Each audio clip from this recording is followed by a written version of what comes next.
السلام علیکم friends, welcome to my channel novel کہانی۔ میں ہوں آپ کی ہوسٹ عروبہ حسان۔ ناول شروع کرنے سے پہلے میرے چینل کو لائک اور سبسکرائب ضرور کر دیجیے گا۔ تو فرینڈس، آج ہم شروع کریں گے تقاضۂ محبت کی نویں قسط۔ تو چلیں جلدی سے شروع کرتے ہیں۔ لالا نے کوئی کال نہیں کی۔ وہ پارلر میں بیٹھی صنم کے ساتھ کسی کا انتظار کر رہی تھی کہ لینے آ جائے، کیونکہ وقت بہت زیادہ ہو گیا تھا جبکہ کوئی لینے ہی نہیں آ رہا تھا۔ میں نے ارتسام کو میسج کر دیا ہے، وہ آنے لگے ہیں، صنم نے کہا تو حیام سر ہلا کر بیٹھ گئی جبکہ اس کا دل برے طریقے سے گھبرا رہا تھا۔ مجھے بہت بے چینی ہو رہی ہے، حیام اچانک کھڑے ہوتے بولی اور وہاں ایک لڑکی کو پانی لانے کا کہا۔ شادی کی وجہ سے ہو رہی ہوگی، ریلیکس رہو، صنم اس کے پاس آتی ہاتھوں کو تھام کر بولی۔ پتہ نہیں، وہ بس اتنا ہی کہہ پائی۔ ارتسام آ گئے۔ صنم نے موبائل پر میسج دیکھتے کہا جام کے باہر آنے کو کہہ رہی تھی۔ حیام کا حنائی ہاتھ تھامتی اس کے عروسی جوڑے کو ایک سائڈ پر پکڑتی آہستہ سے چلتی ساتھ باہر آنے لگی۔ نکلنے سے پہلے اس نے اپنے اوپر چادر لے لی تھی۔ اتنی لیٹ کیوں ہوئے؟ خیریت تھی؟ سب ٹھیک ہے نا؟ گاڑی میں پچھلی سیٹ پر بیٹھتے حیام نے متفکر ہوتے پوچھا۔ سب ٹھیک، وہ بس اتنا ہی بولا جبکہ اس کی غیر معمولی سنجیدگی کو صنم کے ساتھ ساتھ حیام نے بھی نوٹ کیا۔ کچھ پل ایسے ہی خاموشی کے نظر ہوئے جب وہ سب ہال کے گیٹ پہ رکے۔ وہاں ایسے ہی بے ترتیب گاڑیوں کو دیکھتے حیام کے دل کو کچھ ہوا۔ یہاں کیا ہوا ہے؟ وہ دھڑکتے دل سے پوچھنے لگی جبکہ ارتسام نے صنم کو اشارہ کیا کہ اس کو ابھی اندر ہی رہنے دے اور اسے باہر آنے کا اشارہ کیا۔ صنم کے باہر آتے ہی ارتسام نے یہاں کی صورتحال سے اس کو آگاہ کیا جس سے وہ ششدر رہ گئی۔ یہ سب کیسے؟ وہ سکتے میں آ گئی کہ اچانک حیام کو سنبھال لینا۔ کیف کے گھر والے بہت پریشان ہیں، یہاں تک کہ کیف کی امی حیام کو کوس رہی ہیں، ارتسام نے ٹھنڈی آہ بھرتے کہا تو صنم کو خود پریشانی نے گھیر لیا۔ لالا کہاں ہے؟ دادی جان سب کہاں ہیں؟ صنم نے سہارا لیتے وہ بالکل باہر نکلی اور خاموش ماحول پاتے آہستہ سے پوچھنے لگی، دادی جان کیا ہوا؟ سب کو روتا دیکھ کر وہ دادی جان کے پاس آتے فکر مندی سے بولی۔ جب سب کی آنکھیں ایک بار پھر نرم ہونے لگی، اسپتال سے ایک بار بھی جہانگیر یا اصفہان کی کال نہیں آئی تھی اور نہ ہی کیف کی حالت کی کوئی خبر بھی نہیں تھی۔ دی جان نے اپنی حالت خراب کر لی تھی۔ دادا جان اظہر صاحب اماد کے ساتھ اسپتال کے لیے نکلے تھے۔ یہاں سب بس ارتسام اماد کے والد تھے، سب خواتین کے ساتھ گل اور تائی جان نے اماں بیگم کو مشکل سے سنبھالا ہوا تھا۔ جہاں ایک خوشیوں سے بھری صبح کا آغاز ہوا تھا، اب وہیں ایک سوگوار ماحول بن چکا تھا۔ دلہن کے روپ میں بیٹھی حیام اپنے ہاتھوں کو بس گھور رہی تھی، جسے سمجھ نہیں آ رہا تھا کہ یہ سب اس کی وجہ سے ہوا ہے یا تقدیر میں ہی ایسا لکھا تھا۔ یا اللہ اس کو زندگی عطا کر دے۔ آنکھوں سے آنسو ٹوٹ کر حنائی ہاتھوں میں گرتے اپنا الگ سوگ منا رہے تھے۔ دیکھو رفاقت خان، تم جو بھی کہو لیکن یہ معاملہ یہاں ضرور آنے والا تھا، کیونکہ گاؤں کا جرگہ ایسے کسی پر ظلم نہیں ہونے دے سکتا، تمہیں قبول ہو یا نہ ہو، چونکہ یہ ایک قتل کا معاملہ ہے اور اس کی سزا یہی ہے کہ جس کی تم بہو بنانے والے تھے اب وہ ونی بن کر آئے گی تمہاری حویلی۔ جرگے میں موجود ان کے سردار نے کہا۔ جب ان کی بات سنتے حویلی کے لوگوں نے لب بھینچ لیے۔ یہ ہمارے گھر کا معاملہ ہے اور ہم اسے خود دیکھ لیں گے، جہانگیر سرحد سے ان کے فیصلے کی نفی کرتا اٹھا۔ دیکھو برخوردار، گاؤں کے کچھ روایات ہوتی ہیں۔ ان کی بات سردار کو ناگوار گزری، تبھی وہ ان کی سختی سے کہنے لگے، میں نہیں مانتا ان روایات کو۔ ان کی بات ابھی باقی تھی جب وہ سرد لہجے میں بیچ میں ہی ٹوک گیا۔ ماننے یا نہ ماننے سے کچھ نہیں ہوتا سوائے اس کے کہ نہ ماننے پر یہ گاؤں چھوڑنا ہوگا۔ اگر یہاں ظلم ہوا تو ہم یہاں فیصلہ کرنے والے بیٹھے ہیں اور جرگے کا فیصلہ ہی آخری فیصلہ ہوگا، لہٰذا ان کی بیٹی یہاں مقتول کے بھائی کے نکاح میں ونی آئے گی۔ باقی گاؤں کے اصولوں سے تو رفاقت خان بھی اچھے سے واقف ہے۔ وہ بغیر ناگواری چھپا کر گویا ہوئے، لیکن آپ اس میں کس حق سے یہ بات کہہ سکتے ہیں کہ اسی لڑکی کو ونی کیا جائے؟ اس کے بھائی نے تو نہیں کیا نا ایسا کوئی جرم جس کی آپ سب انہیں کڑی سزا سنا رہے ہیں؟ وہ سرد لہجے میں پوچھنے لگا کہ دادا جان بھی اس بات کو پہلو سمجھا کر واقعی اصفہان نے تو کوئی جرم نہیں کیا نا، اس کے بھائی نے کیا یا نہیں؟ یہاں بات یہ واضح ہے کہ اس کی برادری کے لوگوں نے ہی رفاقت خان ہمارے پوتے پر وار کیا ہے، جس کی وجہ سے وہ اپنی جان کھو بیٹھا ہے، لہٰذا تمہیں اعتراض نہیں ہو سکتا اس بات پہ۔ اگر ہے تو بتاؤ پھر تمہارا دوسرا پوتا کرے گا شادی اس لڑکی سے؟ جہانگیر نے چہرے پر چھائی ناگواریت کو دیکھتے انہوں نے لسان سے کہتے حل بھی پیش کر دیا کہ اگر جہانگیر اس نکاح پر راضی نہیں تو امات تو کر ہی سکتا ہے۔ آپ ایسا کہہ بھی کیسے سکتے ہیں، وہ شادی شدہ ہے، بیٹی ہے اس کی ایک۔ ان کی بات سنتے وہ بھڑک اٹھا، جس پر دادا جان نے اسے کندھے پر ہاتھ رکھتے خاموش رہنے کا اشارہ کیا۔ عجیب روایت ہے یہ، وہ غصے سے بھڑک کر کہتا وہاں سے چلا گیا بنا کسی کا لحاظ کیے۔ کھانا کھا لو یار، کب تک ایسے ہی بیٹھی رہو گی؟ صنم اس کے کمرے میں داخل ہوتے ہوئے افسردگی سے بولی، جس نے خود کو کمرے تک محدود کر لیا تھا، بس ضروری باتوں کا ہوں ہاں میں جواب دے دیتی تھی۔ ابھی بھوک نہیں ہے مجھے، وہ بددلی سے کہتی کھانے کی ٹرے کو سائڈ پر کر گئی۔ گڑیا تم جاؤ، میں کھانا کھلا دیتا ہوں۔ تبھی اصفہان کمرے میں داخل ہوا، وہ داخل ہوتا ہوا بولا تو صنم جی کہہ کر وہاں سے چلی گئی۔ اصفہان بغیر کچھ بولے کھانے کے چھوٹے چھوٹے نوالے بناتا اس کو کھلانے لگا۔ خیام بھی چپ چاپ بغیر کوئی بحث کی کھانے لگی۔ کب تک ایسے ہی رہو گی؟ اٹھو، کمرے سے باہر نکلو، باتیں کیا کرو سب سے۔ بالآخر اصفہان نے دونوں کے بیچ حائل خاموشی کو توڑا۔ تاکہ سب لوگ مجھے باتیں سنائیں، وہ سنجیدگی سے بولتی پانی کا گلاس لبوں سے لگا گئی۔ لوگوں کی باتوں کی کب سے فکر کرنے لگی تم؟ اس کی بات کو وہ نارملی کہنے لگا، ساتھ ہی نوالا بناتے کھلانے لگا۔ پہلے نہیں تھی، لیکن اب محسوس ہوا کہ کرنی چاہیے، کیونکہ انہی لوگوں کے درمیان ہم جیتے ہیں۔ اگر فکر نہیں کریں گے تو یہ لوگ ہمیں جینے نہیں دیں گے۔ پچھلے دنوں کی تمام تلخ باتوں کو یاد کرتی نم لہجے میں کہنے لگی کہ اصفہان نے اس کو سینے سے لگایا، یہ لوگ کسی حال میں خوش نہیں رہتے۔ اپنی خوشیوں کو لوگوں تک وسیع ضرور رکھو، لیکن اتنا نہیں کہ وہ آپ کی خوشیوں میں اپنا حق جما لیں۔ اس کو ساتھ لگاتے وہ آہستہ سے بال سہلا رہا تھا۔ ایسا کیوں ہوا میرے ساتھ؟ اس کے سینے میں منہ چھپاتی وہ سسک پڑی اور آنسوؤں کو پلکوں کی باڑھ سے گرانے لگی۔ اللہ نے یہ کس آزمائش میں ڈال دیا مجھے میں تو قابل بھی نہیں اس آزمائش کو محسوس بھی کر سکوں، تو پھر کیوں مجھے میری طاقت کے مطابق نہ آزمایا گیا؟ وہ سسکتی اپنا غبار نکالنے لگی کہ اصفہان نے شدت سے اپنے سینے میں بھینچا۔ آزمائش بھی کہہ رہی ہو اور شکوہ بھی کر رہی ہو؟ اس کے چہرے کو اپنے سامنے لاتے اس کو نرم لہجے میں کہا، جب نے اپنی بہن کی حالت پہ وہ خود رنجیدہ تھا کہ بس نہیں چل رہا تھا کہ اس کو خود میں سنبھالے، اس کی ساری اداسیوں کو خود میں سمیٹ لے۔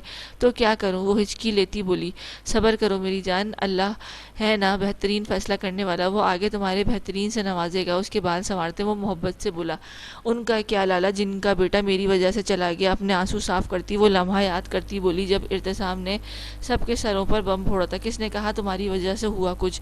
سب یہی کہہ رہے ہیں، وہ تہزیہ مسکراہٹ سے بولی۔ تم اللہ کی سنو، اس کی مانو، اللہ کا فیصلہ قبول کرو۔ اس کے چہرے کو تھامتا وہ کہنے لگا، اس کے سوا اور کر بھی کیا سکتی ہوں؟ آہستہ سے اس کے ہاتھ دور کرتی گھٹنوں سے سر ٹکا گئی۔ اس کے سوا کوئی راستہ بھی ہے کیا؟ اس کے پوچھنے پر وہ بس نفی میں سر ہلا گئی کہ اب کیا ہو سکتا ہے سوائے اس کے کہ اسے اچانک زندگی کے لیے موڑ کے وہ بے حس بندے قبول کر لے۔ واقعی اس میں حیام کا تو کوئی قصور نہیں تھا، یہ سب اللہ کا ایک فیصلہ تھا جس کو پورا ہو کر رہنا تھا۔ اللہ نے دونوں کو ایک دوسرے کا ساتھی نہیں بنانا تھا، تو اسی طرح ہی صحیح۔ کل کیف کے دادا جان اور دی جان آئیں گے تم سے ملنے، اس کو اطلاع دیتے سر پر بوسہ لیتے کھانے کی ٹرے اٹھاتا چلا گیا۔ پیچھے وہ گھٹنوں میں منہ دیے آنسو بہانے لگی۔ دی جان اور دادا جان آئے ہیں ملنے، زوفا اسے کمرے میں آتی ہوئی بولی، ساتھ ہی صنم بھی اندر داخل ہوئی۔ اس واقعے کو گزرے 2 ہفتوں سے زیادہ وقت گزر چکا تھا۔ ارتسام صنم کو یہیں چھوڑ گیا تھا کہ وہ کچھ وقت حیام کے ساتھ ہی رہے۔ کپڑے اچھے سے پہن لو، فریش ہو جاؤ، پھر چلتے ہیں نیچے، صنم نے کہا تو حیام بنا کچھ کہے آہستہ سے بیڈ سے اٹھی اور باتھ میں چلی گئی فریش ہونے۔ کیا ری ایکشن ہوگا اس کا؟ صنم نے ایک پریشان بھری نظر زوفا کو دیکھتے پوچھا، جس پر وہ بے بسی سے کندھے اچکا گئی۔ کچھ بھی نہیں کہا جا سکتا ابھی، وہ سمجھدار ہے، انشاءاللہ سمجھ جائے گی، انہوں نے سنجیدگی سے کہا تو صنم نے سر ہلایا۔ یہ والا ڈریس پہنو، زوفا نے الماری سے خود ایک جوڑا نکال کر دیا جو نفیس سی کڑھائی سے مزین تھا۔ حیام نے ایک الجھن بھری نظر ڈالی۔ شادی نہیں ہوئی میری، وہ تلخی سے مسکرائی تھی، جبکہ اس کی بات پر زوفا کی آنکھوں میں نمکین پانی ترنے لگا۔ دادی جان نے کہا ہے کہ اچھا سا جوڑا پہن کے آؤ، مہمان آئے ہیں گھر۔ صنم نے مسکراتے اس کا جوڑا تھمایا تو وہ گہرا سانس بھرتی وہ ڈریس کو لیے چینج کرنے چلی گئی۔ یہ بھی پہن لو، زوفا نے اس کی کلائیوں کو کانچ کی چوڑیاں پہناتے کہا۔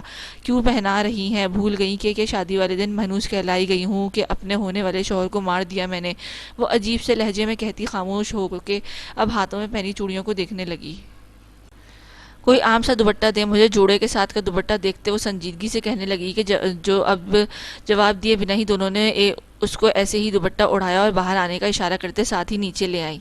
مہمان خانے میں داخل ہوئے تو دادا جان کے دی جان، تائی اور اظہر صاحب بھی موجود تھے۔ ہلکے سے سلام کرتی وہ اپنی دادی جان کے پاس ہی بیٹھ گئی۔ کیسی طبیعت ہے بیٹے آپ کی؟ تائی جان نے حیام سے پوچھا۔ زوفا بھی ان کے ساتھ ہی بیٹھی تھی۔ ٹھیک ہوں اللہ کا شکر، آپ سنائیں؟ ہونٹوں پر مسکراہٹ لاتی وہ ان سے بھی حال احوال دریافت کرنے لگی۔ اللہ کا شکر ہے، بس اتنا ہی کہہ پائیں۔ آپ نے بات کر لی؟ تائی جان نے دادی جان سے آہستہ سے کہا، جس پر حیام نے ناسمجھی سے سب کو دیکھا۔ گڑیا ذرا یہاں آؤ، بات کرنی ہے۔ تبھی اصفہان اس کو اپنے ساتھ لے جانے لگا۔ ان کے پیچھے ہی دادی جان بھی آ گئی، جبکہ زوفا ان کے پاس ہی بیٹھی رہی۔ ایسا کیسے کر سکتے ہیں آپ؟ یہ سب گناہ ہے۔ اپنی زندگی کا اتنا بڑا فیصلہ اور وہ بھی ناحق ہوتے دیکھ کے اس نے تڑپ کر احتجاج کیا۔ وہ لوگ ہوتے کون ہیں میری زندگی کو اپنی من چاہی ڈوریوں پر چلانے والے؟ میں اس کو بالکل نہیں مانتی۔ جو کچھ بھی ہوا اس میں میرا یا میرے گھر والوں کا کوئی قصور نہیں، تو میں کیوں اس فیصلے کو مانوں سب کی، جس کی وہ سب مجھے ایسے گناہ کے زمرے میں لا رہے ہیں جو میں نے کیا ہی نہیں۔ اپنے بھائی اور دادی کے سامنے وہ روتے ہوئے بولی۔ یہاں آتے اصفہان نے اس کو بتایا کہ وہ اسے لینے آئے ہیں کیف کی جگہ، اب وہ اسے اپنے بڑے بیٹے کی بہو بنا کے لے جانا چاہتے ہیں۔ میں ہرگز ہرگز ایسا فیصلہ قبول نہیں کروں گی جو میرے آگے کی ساری زندگی داؤ پر لگا دے۔ بالکل بھی نہیں، نقصان میرا ہوا اور اب سزا بھی مجھے ہی دے رہے ہیں سب۔ اپنے بالوں سے سنہرے گوٹے والے دوپٹہ نوچتے ہوئے اس نے ہذیانی انداز میں کہا اور بے دردی سے اپنے ہاتھوں سے چوڑیاں اتار کے پھینکنے لگی، جس کی وجہ سے ایک دو ٹوٹ کر اس کے ہاتھ پر بری طرح سے چبھ گئیں۔ گڑیا دھیان سے لالا نے آگے بڑھتے اس کے ہاتھ کو تھامنا چاہا، لیکن روتے اس نے بری طرح سے جھٹک دیے۔ نہیں بچے، ایسی بات نہیں ہے، ہم آپ کو کسی برے مقصد کے لیے اپنے ساتھ لے کر نہیں جا رہے، ہم آپ کو عزت سے لے کر جا رہے ہیں۔ دادا جان جو ان کے پاس ہی آ رہے تھے تاکہ وہ خود بھی حیام سے بات کر سکے، اس کی بات سنتے تڑپ کر رہ گئے۔ بھلا وہ کیسے کسی پر ظلم کر سکتے تھے؟ تو اندر آتے وہ عاجزی سے بولے، مجھے نہیں جانا کہیں۔ ان کی بات سنتے وہ اپنے لالا کے سینے سے لگتی بکھرتے لہجے میں بولی، باہر انتظار کر رہے ہیں سب بیٹا۔ وہ ایک آخری بے بس نظر ان دونوں پر ڈالتے چلے گئے۔ مجھے نہیں کرنا کسی سے بھی نکاح اور نہ ہی مجھے کہیں جانا ہے، وہ بے بسی سے روتی کہنے لگی۔ بیٹا وہ تمہیں عزت سے رخصت کرنے آئے ہیں، وہ تمہیں خدا نخواستہ کسی رسم کی بھیڑ نہیں چڑھانے آئے، اور وہ سب تو اپنے ہیں نا، کیسے ظلم کر سکتے ہیں تم پر؟ دادی جان نے اس کو سینے سے لگاتے پیار سے سمجھایا۔ دادا جان نے جرگے کا فیصلہ قبول تو کر لیا تھا، لیکن اس لحاظ سے نہیں کہ وہ حیام کو ونی کریں گے، بلکہ یہ سوچیے کہ اسے اپنے گھر کی بہو بنا کر لائیں گے اور بیٹیوں کی طرح ہی رکھیں گے۔ ویسے بھی وہ اس فیصلے کے خلاف تھے، کیونکہ ایک بچی پہ وہ ظلم نہیں کر سکتے تھے۔ اصفہان نے بہت کوشش کی کہ وہ حیام کو چپ کرائے، لیکن وہ مسلسل روئی جا رہی تھی، جس کی وجہ سے دادی کافی پریشان بھی ہو گئی تھی۔ حیام پتر، دی جان خود اس کے پاس آئی اور اس سے بات کر سکیں۔ دیکھ میری جان، پہلے بھی تو نے ہمارے گھر ہی آنا تھا، اور اب بھی پہلے بھی بیٹی بن کر آنا تھا، اور اب بھی بیٹی بنا کر ہی لے جا رہے ہیں۔ انہوں نے تھکے لہجے میں کہتے اس کے سر پر ہاتھ پھیرا۔ پہلے میں خوشی خوشی بیاہی جا رہی تھی، لیکن اب مجھے آپ سب لوگ ایک فیصلے میں لے جا رہے ہیں۔ وہ ان کی طرف دیکھتی روتے ہوئے خفگی کا اظہار کر گئی، جبکہ حیام کو خود سمجھ نہیں آ رہا تھا کہ وہ ابھی کیا رد عمل دکھائے۔ تم سے وعدہ کرتے ہیں کبھی بھی تمہیں وہاں کوئی بھی تکلیف کا سامنا نہیں کرنا پڑے گا، اور فیصلے میں نہیں، اپنی دلی رضامندی سے بیاہ کر لے جا رہے ہیں۔ اس کی آنکھوں میں دکھ دیکھتے وہ نظریں چراتی کہنے لگی، کیونکہ انہی کی بڑی بہو تھی جو حیام کو اپنے بیٹے کی قاتلہ کہہ رہی تھی۔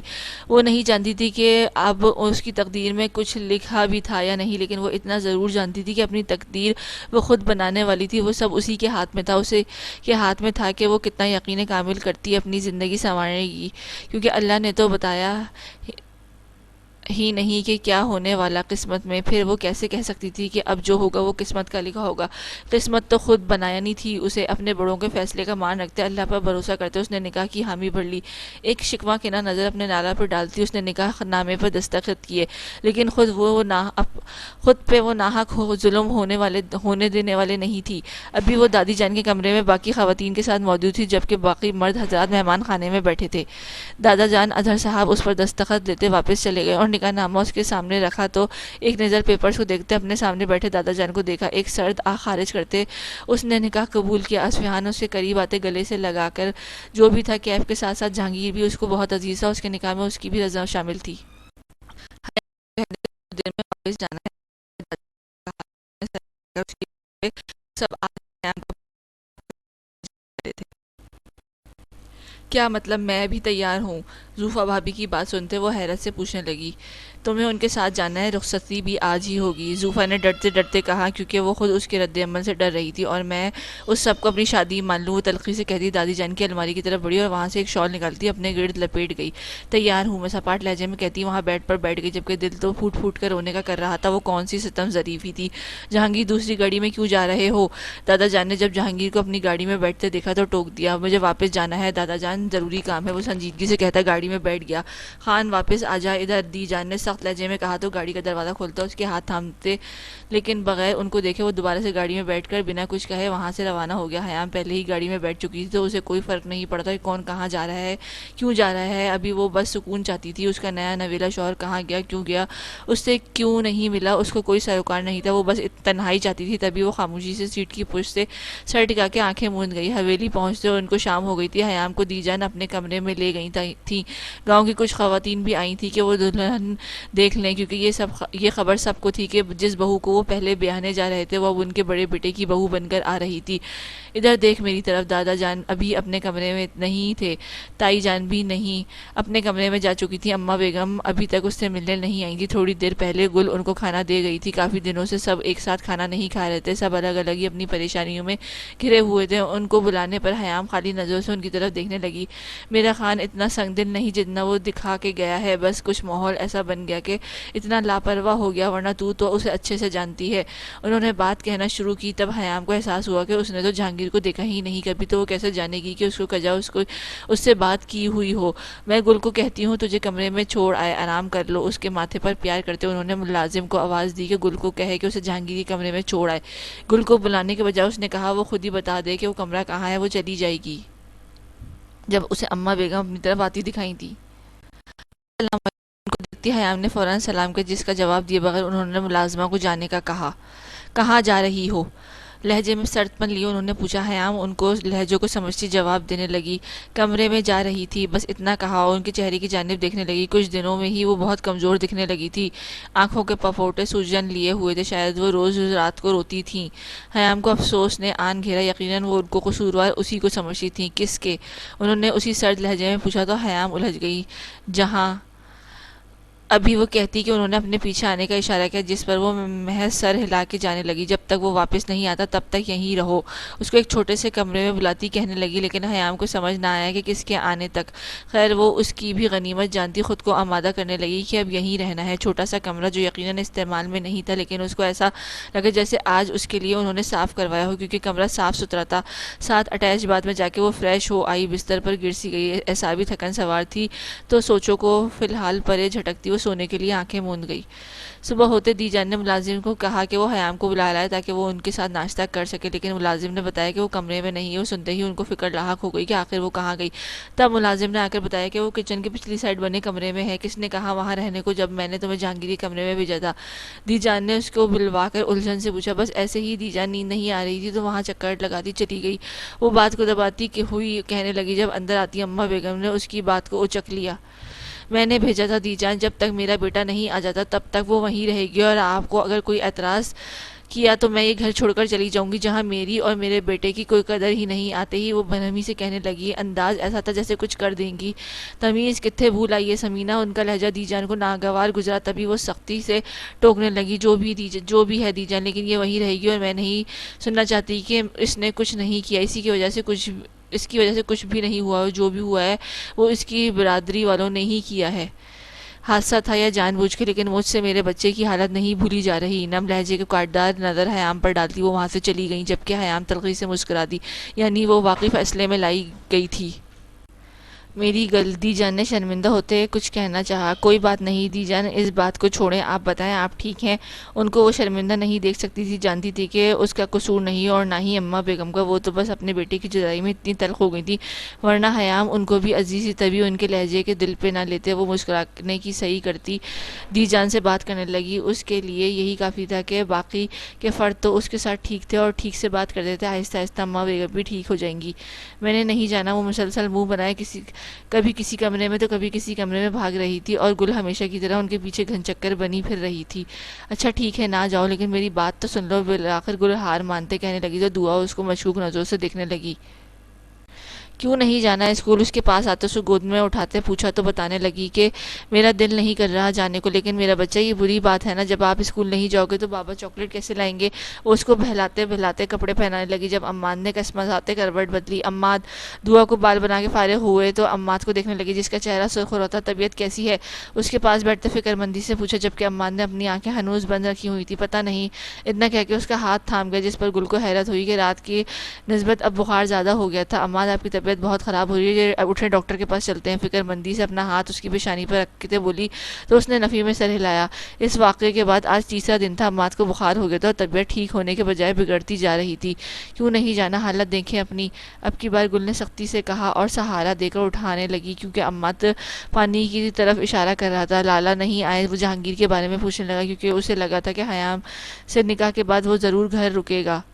نہیں, نکاح کے فوراً بعد ہی وہ چلے گئے تھے. پتہ نہیں گڑیا کیا سوچ رہی ہوگی. اسے بھی جان کر افسوس ہوا تھا جہانگیر کے بارے میں کہ وہ کیوں ایسے چلا گیا. آپ حیام کے پاس رہتی ہیں, اس کو حوصلہ ملتا, وہ اپنوں میں ہے. اماں بیگم تو پہلے ہی غصے میں ہے, یہ نہ ہو کہ حیام کو کچھ کہہ دیں. عماد نے اپنی تئیں خدشہ ظاہر کیا جس پہ گل سر ہلا گئی. دعا ابھی اسکول نہیں گئی. ہیڈ کراؤن سے ٹیک لگا کر بیٹھتے اس نے دعا کو دیکھا جو موبائل میں بزی تھی. تیار کر دیا ہے, ابھی خدا بخش کو کہتی ہوں وہ چھوڑ آئے گا. آپ اٹھیے گا نہیں, میں ابھی آتی ہوں. دعا سے موبائل لیتے سائڈ پر رکھا اور دعا کو اٹھاتے ہوئے باہر لے گئی اسکول بھجوا سکے. بیڈ گراؤنڈ سے ٹیک لگاتے آنکھیں موندے لمبے گہرے سانس لینے لگا. زندگی اچانک بدل جائے گی, کسی کے گمان میں بھی نہیں تھا. اور کیف ایسے اس کو تنہا کر جائے گا. اس کی آنکھوں کے سامنے وہ منظر لہر آ گیا جب آپریشن تھیٹر میں گہرے لمبے سانس لے رہا تھا اور ڈاکٹر مسلسل اس کا بہتا خون صاف کر رہے تھے. عماد گل کی آواز پر اس نے آنکھیں واقعی جس کے ہاتھوں میں باؤل تھا. فریش ہو آئے, پھر سوپ پیتے ہیں. اس کو سہارا دیتی اٹھاتے باتھ میں چھوڑ آئی اور خود جلدی سے بیڈ شیٹ صحیح کرنے لگی. آپ کا پورا بدن تپ رہا ہے. عماد تھوڑا سوپ پیے, پھر ڈاکٹر کے پاس جاتے ہیں. سوپ سے بھرا چمچہ اس کو پلاتے فکر مندی سے کہا تو عماد نے کوئی جواب نہیں دیا. صبر کے سوا اور کوئی چارہ بھی نہیں میرے پاس. موبائل فون سے کان سے لگائے اپنے چھوٹے سے کمرے کے دروازے کے پاس کھڑی آسمان کو تکتی وہ کہہ رہی تھی, ہوتے ہیں نا میری جان, بہت سی راہیں ہوتی ہیں, بس انسان کو خود ڈھونڈنی پڑتی ہیں. انہوں نے تحمل سے سمجھانا چاہا. کیسے ڈھونڈوں میں راستے, مجھے تو اب تک یہی سمجھ نہیں آ رہا کہ میں کس راستے پہ آ گئی ہوں, کون سی سڑک مجھے کہاں لے جا رہی ہے, کچھ سمجھ نہیں آ رہا. آنکھیں میچتے اس نے کرب سے کہا اور چلتی ہوئی اپنے بیڈ کی جانب آ گئی. ابھی تم ایک خالی سڑک پر ہو جہاں کوئی بورڈ کوئی نشان نہیں ہے. ذرا سا آگے جاؤ گی تو تمہیں ایک بورڈ نظر آئے گا جس پر ڈائریکشن بتائی ہوگی کہ کون سی راہ بہتر ہے اور کون سی آسان. حیام کے لہجے میں نرمی محسوس کرتے وہ نرمی سے اپنی بات جاری رکھتے ہوئے بولی, آسان راستہ وہ ہوگا جو تمہیں چند پل میں کہیں پہنچا دے گا, لیکن کہیں وہ تو وہاں پہنچتے ہی معلوم نہیں ہوگا کہ تمہیں یہ راہیں کہاں لے آئیں. بہتر راہ وہ ہوگی جو سیدھی ہوگی. تمہاری نظر میں سیدھی راہ کیا ہے؟ بتاتے بتاتے انہوں نے اچانک سوال کیا جس پر وہ کچھ نہ بولی. جواب جانتی تھی لیکن ابھی وہ کچھ کہنا نہیں چاہتی تھی. ان کا بولنا اچھا لگ رہا تھا اسے, تبھی وہ خاموش رہی. سیدھی راہ کبھی بھی سیدھی لائن نہیں ہوگی. سیدھی راہ تو وہ ہوتی ہے جس میں مشکلات آتی ہیں پے در پے. تمہارا صبر تب کام آئے گا. ابھی سب گھر والوں کا رویہ تمہارے ساتھ جیسا بھی ہے, اچھا برا, وہ ان کا شدید رد عمل ہے لیکن مستقل نہیں رہنے والا. انہوں نے اپنے بیٹا کھویا ہے, اب وہ کسی نہ کسی طریقے سے اپنا غم تو بہائیں گے نا. تو کہنے دو ان کو جو کہتی ہیں, کرنے دو جو کرتی ہیں, لیکن تم وہ کرنا ہے جس کا حکم ہے. خوش اسلوبی, خوش اخلاقی. آنکھیں مندے وہ ان کا ایک ایک لفظ سنتی جیسے سکون محسوس کر رہی تھی. ابھی مشکلات آئیں گی اور ان کا انعام ملے گا لیکن تھوڑا لیٹ. اب اللہ نے ایک بڑا انعام تیار کرنا ہے تو تمہیں وقت تو لگے گا ہی نا. انہوں نے مسکراتے ہنستے پوچھا جس سے اس کے لبوں کے گوشوں پہ بھی مسکائے. جہاں تک آپ کے شوہر کی بات ہے تو جیسا آپ کو سب چیزوں کے لیے وقت چاہیے ویسے بھی ان کو بھی چاہیے, تو ان کی طرف سے دل برداشتہ نہیں ہونا. نکاح تو ویسے بھی مضبوط رشتہ ہے, میلوں دور سے بھی یہ اپنے ہم سفر کا احساس دلا دیتا ہے. اسی لیے اپنے شوہر کی طرف سے بھی آپ بے فکر رہیں. ہو سکتا ہے کہ وہ جس فیز سے گزر رہے ہیں وہ آپ کے دکھ سے بھی بڑا ہو, تبھی وہ تنہائی چاہ رہے ہوں. تو میرا بچہ اللہ تعالیٰ سے صبر قائم کرنے کی دعا کرتے رہو, ورنہ شکوہ کرنے میں دیر نہیں لگتی اور اسی سے آپ کو بچنا ہے. ٹھیک ہے, نرم لہجے میں رسان سے بات سمجھاتے ہیں. انہوں نے تائید چاہی جس پر وہ بولی کچھ نہیں لیکن محض سر ہلا گئی. اپنا خیال رکھنا ہے اور زیادہ ذہن پر کوئی چیز سوار نہیں کرنی. جب بھی کوئی پریشانی ہو تو میں حاضر ہوں ہمیشہ اللہ کی امان میں. اللہ حافظ. اس کو ہدایت کرتی اور رابطہ منقطع کر گئی تو وہ بیڈ پر گرنے کے انداز میں لیٹی چھت کو گھورنے لگی. سیدھی راہ. اپنی ٹیچر سے بات کر کے کچھ تو سکون حاصل ہوا تھا, دل کو جیسے بوجھ ہلکا ہوا تھا. انسان کچھ پریشانیاں تو خود تک محدود کر سکتا ہے لیکن کبھی کبھی ایسا محسوس ہوتا ہے کہ جب جواب دے جائے گا تو دنیا کے سامنے پھٹ پڑے گا. ایسے میں ایک ایسا انسان چاہیے ہوتا ہے جس سے ہم اپنا دکھ بانٹ سکیں, ہمیں کچھ ایسا کہہ سکے کہ ہمیں ہمت پیدا ہو. حیام نے بھی اپنی ایک ٹیچر کو اس وقت کال کی تھی کیونکہ اسے ایک ایسے انسان کی ضرورت تھی جو بس اس کی سنائی جی بھر کے اپنے دل کا غبار نکالا. پھر جب تھک گئی تو انہوں نے تھکن جیسے سمیٹ لی اپنی باتوں سے, نصیحتوں سے. دماغ تو اب بھی بھاری تھا لیکن پلکوں کا بوجھ اتارتے ہوئے اپنے اعصاب سے بھی تھوڑی دیر بوجھ کو کہیں پھینکنا چاہتی تھی. تبھی رات کے اس پہر وہ شاور لیتی وضو کر کے آئی اور اللہ کے سامنے سجدہ زیر ہو گئی. کہا کچھ بھی نہیں، بس غموں کا سیلاب بہاتی رہی اور وہیں نماز کی آغوش میں میٹھی نیند سو گئی۔ اب طبیعت کیسی ہے حیام کی؟ گاڑی اترتے ارتسام نے صنم سے پوچھا جو اس کے کندھے پر سر ٹکائے اداس سی لگ رہی تھی۔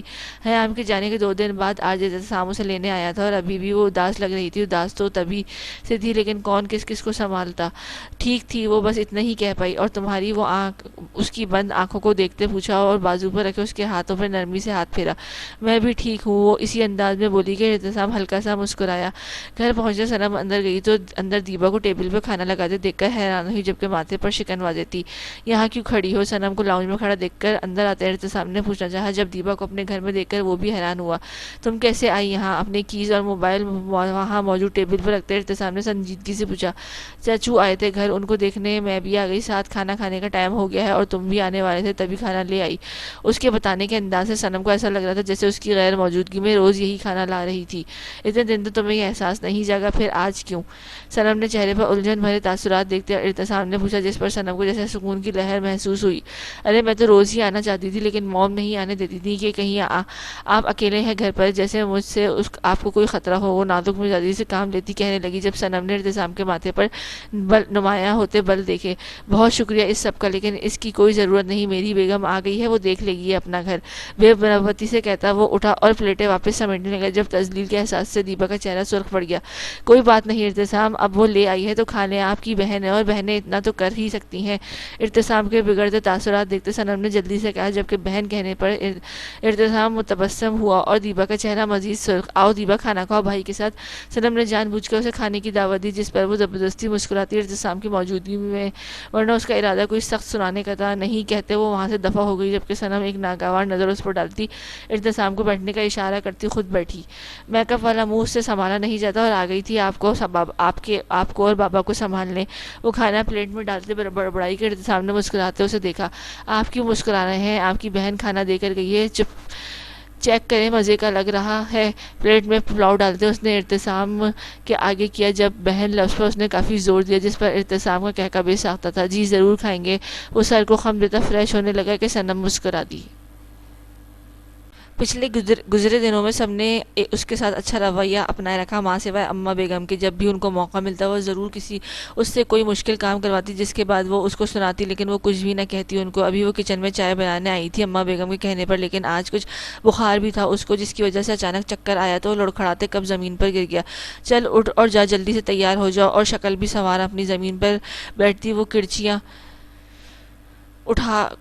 اٹھا رہی تھی، جب بازو سے پکڑ کر جھٹکا دیتے کھڑا کیا تو وہ توازن برقرار نہ رکھتے ہوئے پیچھے کی طرف گرنے لگی۔ جب انہوں نے اس کے بازو سے گرفت سخت کرتے ایک اور آگے کی طرف جھٹکا دیا تو درد کے مارے اس کی دبی دبی سی چیخ نکل گئی، آہ! ساتھ ہی آنکھوں سے آنسو باہر نکلنے کو بےتاب ہونے لگے۔ بخار کی تپش کی وجہ سے اس کا بدن بھی درد کر رہا تھا۔ یہ ڈرامے بند کر لڑکی اور جا یہاں سے تیار ہو اور اپنے شوہر کے کمرے میں چلی جانا۔ آیا ہے وہ آج حویلی، اور خبردار اگر تو نے اس کے سامنے اپنے یہ ٹسوئے بہائے تو۔ درستگی سے اپنی بات کہتی وہ دھتکا دیتے اس کو چھوڑا تو وہ آنکھوں سے آنسو لیے اپنے رہائش کی جانب بڑھ گئی جہاں وہ آج بھی رہ رہی تھی۔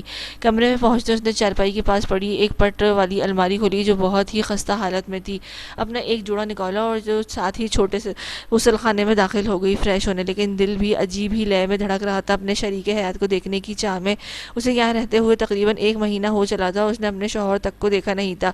اب وہ 1 مہینے بعد واپس آیا تھا شہر سے، اور اس بات کو سوچتے کہ وہ اس سے ملے گی، اسے دیکھے گی، ایک مسرور سی لہر اس کے بدن میں سرایت کر رہی تھی۔ تھوڑی دیر میں وہ خود کو فریش ہوتی باہر آئی اور دیوار پہ لگے چھوٹے سے آئینے میں خود کو دیکھتے اپنے بال سنوارنے لگی، پھر اپنی الماری کی طرف دوبارہ بڑھی اور وہاں سے اپنے بیگ سے چھوٹے سے بندے نکالے اور مسکراتے انہیں کانوں کی زینت بنایا، پھر آنکھوں میں کاجل کی ہلکی سی لکیر کھینچی۔ ہلکے نیلے رنگ کی شلوار قمیض جس پہ دھاگے کی کڑائی کی گئی تھی، اس کے ساتھ شیفون کا دوپٹہ اڑے زرد رنگت لیے کمزور سی لیکن دوسرے دنوں کی نسبت وہ آج کھلی ہوئی لگ رہی تھی۔ دھڑکتے دل کے ساتھ وہ اپنی معصوم تیاری کے ساتھ کمرے کی دہلیز سے قدم باہر نکالنے لگی اور وہاں سے گزرتی ملازمہ سے اس نے اپنے شوہر کی بابت دریافت کیا۔